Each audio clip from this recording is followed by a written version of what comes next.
Hi, I'm Paula Jesty. I'm so glad I got a chance to talk to you guys today because I really want to tell you about a program that we've developed in London, Ontario called Am I Understanding?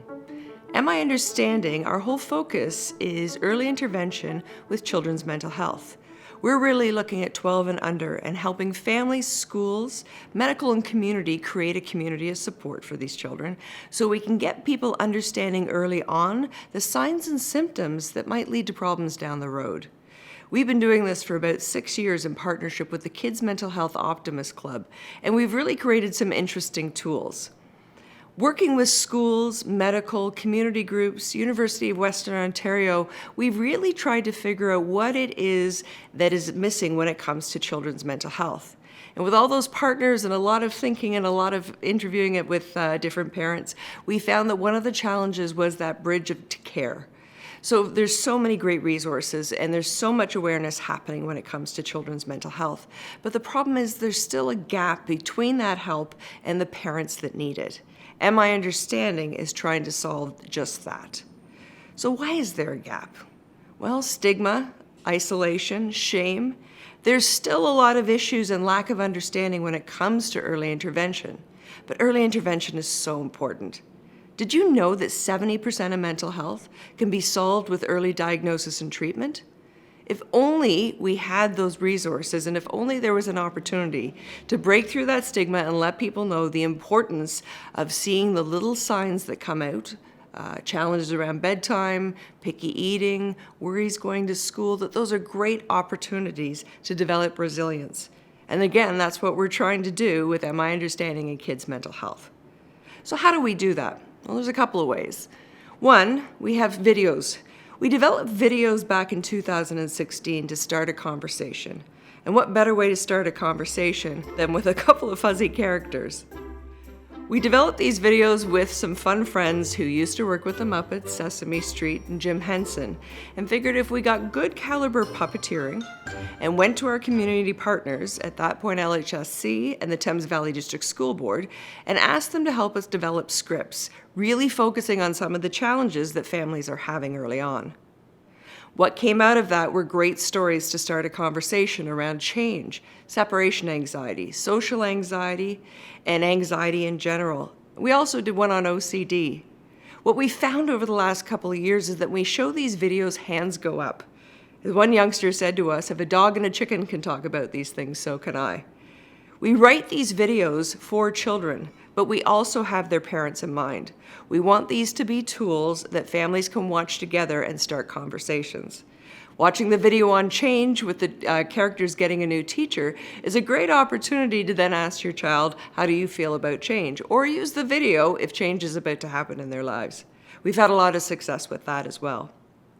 Another good way to use the videos, especially with Optimist Clubs, is as a tool to reach out to school and community partners and let them know these resources are available. Thanks to our partnership with the Canadian Children's Optimist Foundation, we have 9 videos on our website that are a free resource for anyone to use. They're a great way, again, for optimists to reach out and get people to recognize that they play an important part in children's mental health. That's one of the things that we've been discussing around Southwestern Ontario. One of the things that we've been telling all our community partners is that Optimist Clubs have been supporting children's mental health for a long time, actually over 100 years. With the Easter egg hunt, with the Santa Claus parade, the soccer fields you build, with the community activities that you put on, these are fantastic things to do. And as I say to people, when it comes to children's mental health, everybody's an optimist. One of the things that we found with the Kids Mental Health Optimist Club and Am I Understanding was we wanted to develop a resource that optimists could use to make sure this message gets across to everybody. So we developed the Community Support Exhibit. This is basic information, tips and tricks and resources for families on very colorful posters. That's the starting point. Information that families can absorb on picky eating, bedtime, separation anxiety and change, and a number of other topics. We also include with this exhibit handouts. Handouts, again, with that information that families can take home, easily digest, and start using in their family. We've done over 100 of these exhibits in Southwestern Ontario, and we now have Optimist Clubs as our ambassadors in different communities, helping us get the words out. in hospitals, in health units, in libraries, and in schools. These are great resources for not only Optimus, but for all of those partners I just mentioned to really connect to families and give them not only resources, but the language that they need to get the help they need. Again, these families need your support, and they need to know that you're not being judgmental. It's really important that we recognize that they're struggling and they're doing the best they can. This isn't an opportunity to judge their parenting, it's an opportunity to support them and let them recognize that we are around them and we are creating a community of support so they can help their child thrive. Another good way of doing this is getting a better understanding of some of the challenges that families have. For a lot of the families we talk to, sticky thinking seems to be a bit of a challenge. Sticky thinking means is that worries don't always come out just as worries. Children aren't going to tell you they're necessarily scared or anxious about something because in a lot of cases they don't know themselves. But they will come out in the fact that they want to do things repeatedly, that they insist on wearing the same socks or the same clothes. This behavior can be exhausting and frustrating. It makes families late, it makes them tired. But again, that understanding of what they're going through is the key to finding out how you can support them.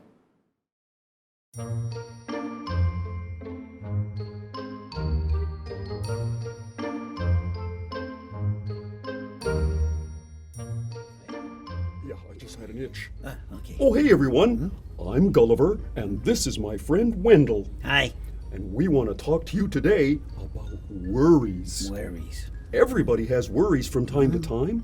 You can be worried about anything. For example, Am I gonna know anybody at the potluck? Why is my car making that sound?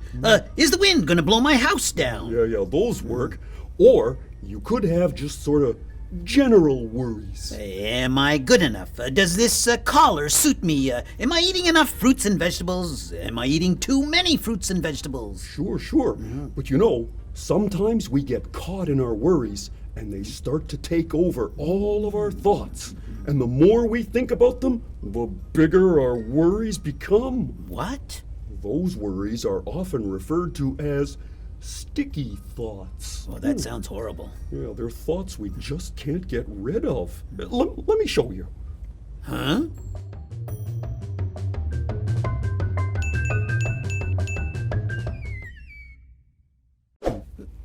Sticky thoughts become thoughts you can't stop thinking about. What am I covered in? They're thoughts you become obsessed with, and they just keep getting bigger and bigger. What do these say? Worries? Shame? Anger? No, get these off of me! Get these off of me! You can't directly get rid of them. What? The more you focus on getting rid of them, the more stuck you become. These thoughts start making everything seem important and urgent. Stop talking and start helping me get rid of these sticky notes off of my fur! The best way to deal with these thoughts is to step back and take a broader look. Maybe even look at the situation with a bit of humor. Why are you not helping me get rid of these? Look at me! I look ridiculous! The best way to deal with sticky thoughts is to change the way you look at them. I get it. Now, get these off of me, okay? Oh, yeah, sure, sorry. Okay. Take that one and get that off. Oh, no, don't take that one. I like that one. Oh, yeah, I kind of want to keep okay. it. We'll do that one. Okay, so now you have the language down pat, and now you understand or have a better understanding of children's mental health and how you can support them.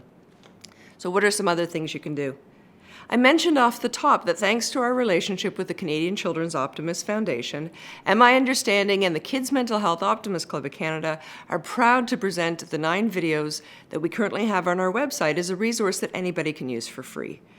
It was really important to us that families be in a position where they didn't have to pay one more price to get the help they needed. So that's the first step. If you know somebody who's struggling or if your club wants to put on a video, please feel free to use these. One of the other great videos we have online is a video called Parent Understanding. This is a video we did with the Vanier Children's Services in London, Ontario to get teachers and community and medical practitioners who are working with these families to remember how difficult it is for parents who are struggling to support a child with children's mental health. This is a really good video to get a better understanding of what some of the challenges are these families deal with, and I find it's a really good way to increase your empathy and understanding of children's mental health. So we got the videos, and we've got the community displays or exhibits. And there's lots of other things that My Understanding is working on as well. We have a phenomenal relationship right now with Western University and the Child, Youth and Development Clinic. There, we're developing a program to support families one-on-one and really give them the support they need to help their children early on. This is a great program that's also giving us some information on exactly what families struggling with mental health are looking for and what they need. Another thing it's important for you to know is that all the videos, all the displays and exhibits that we do put out have been properly vetted by professionals. Like I said at the beginning, we're not a mental health organization, we're a communication tool, and it's really important that our partners go through our information and make sure what we put out is relevant and accurate, and that's key as well. My Understanding is continuing to grow, not only with our community partners, not only with the Optimist Clubs in Southwestern Ontario, but also we're constantly looking at ways, based on our research, that we can continue to help families. We're looking at developing some initiatives around sports, your inner coach, a good way to start a conversation around mental health with children 12 and under on a sports team. We're also expanding our Pride Understanding resources, and we're looking at covering some other topics as well. Again, we're always expanding because unfortunately so is children's mental health. But I think the big thing to take away with is, again, the whole piece of, as much as My Understanding has been doing talks and lectures and creating opportunities and meeting with partners, we've never forgotten about the fact that it's also important to let everybody know the great work that Optimists are doing when it comes to children's mental health. That's key, and it's amazing when we're in hospitals and schools. We hear a lot of people who are like, I never thought about it that way. Let's make it so they think about it that way. They estimate that the next generation is going to see 50% of youngsters with a diagnosable mental health disorder by the time they're 18. Those are scary statistics, and it means that as Optimists, they need us more than ever before. So please, if you have any questions, do let us know. Go to the website, grab the videos, start some conversations in your community. Grab a community exhibit and let's get it up in every hospital, school, library, and community center, and let's start conversations. And let's get information to these families early on, because early on, little people have little problems that can sometimes become big later on and much more difficult to deal with. We're trying to develop resiliency, and we're trying to create community, and we're trying to decrease stigma so families recognize they're not on their own. Community, school, and medical partners are there to support them. We all just need to work together. Ask yourself, am I understanding?